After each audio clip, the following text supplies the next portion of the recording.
at least domestically, what they definitely could have done is the establishment could have essentially taken stakes in tech and not fought tech tooth and nail. It could have taken a more win-win posture versus conservatives and not alienated its entire police and military, right? And but instead, it, for a variety of reasons, did that, right? So it's alienated its tech guys and its conservatives, and they're different, right? They're overlapping, but they're not the same. It's alienated its tech guys and its conservatives domestically, and it also has fought guys globally, and so it doesn't have any home base beyond like Brooklyn or whatever, and even then, those people are all stabbing each other, right? Yeah. One thing one point I made, I want to kind of actually talk about this analogy for a second in a more depth. So, I talked about like the fall of the USSR, and I mentioned the USSA. Okay. Now, woke America is to America as Soviet Russia is to Russia. Like there were, Russians were in many ways the greatest victims of the Soviet regime. Easily. It was this, right? Go ahead. Yeah. No, easily. And, objectively. Well, it's complicated because they were also turned by the Soviet regime into victimizers. And they're, like Russians were used to invade Estonia and all these other places and impose locally, right? And so it's very complicated. And even now today, there's a lot of Russians who pine for the time when they were big and strong under Stalin, even if he killed lots of them or whatever, right? So it's a very complicated thing, the difference between like a country and like this globe spanning empire. It's kind of like, you ever seen Venom? The movie Venom, right? The Venom symbiote, how it like powers you up, but it like devours you from within, right? That's what like empire is, okay? In a sense, it took Russia from just a country in Europe to the Soviet Union, right? Like the Venom symbiote version of itself, which had propaganda appeal everywhere and could launch nuclear weapons and had satellites and conquered all these people around it. It gave like the Russian superpowers because it gave them ideology.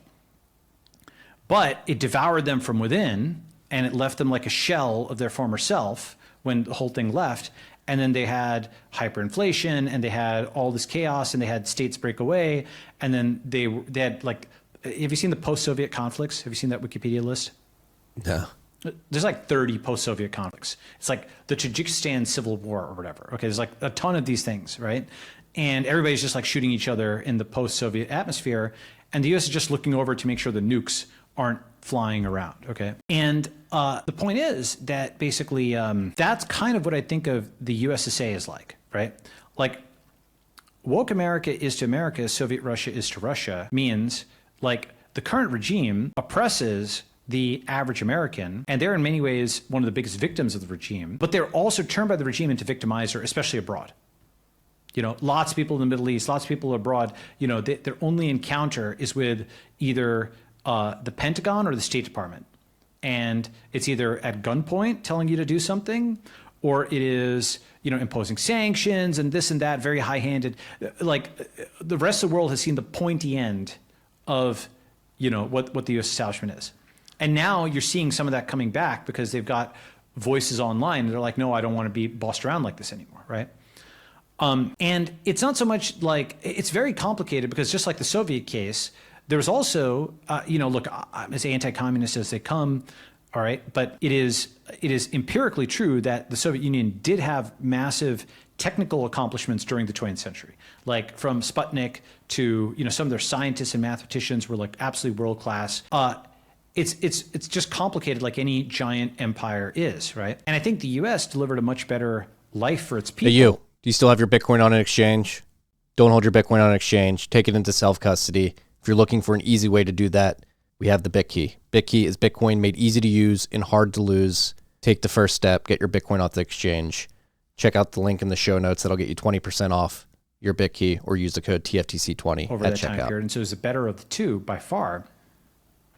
But now at the end of empire, we've got a situation where the parallels to the USSR are actually, there's a lot. Let me go through them.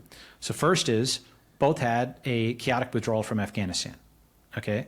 Both of them have something where there's crashing life expectancy for men, right? Deaths of despair due to, drug overdoses and things like that. Okay.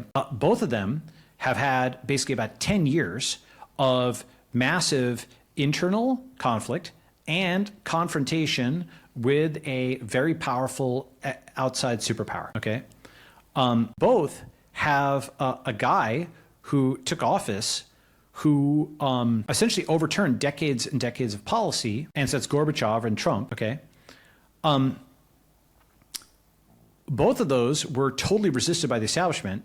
In fact, 6 years after Gorbachev took office, there was a coup against him by the communist hardliners. And it's, arguably like whether whatever you call Jan 6, it's like that, but in reverse.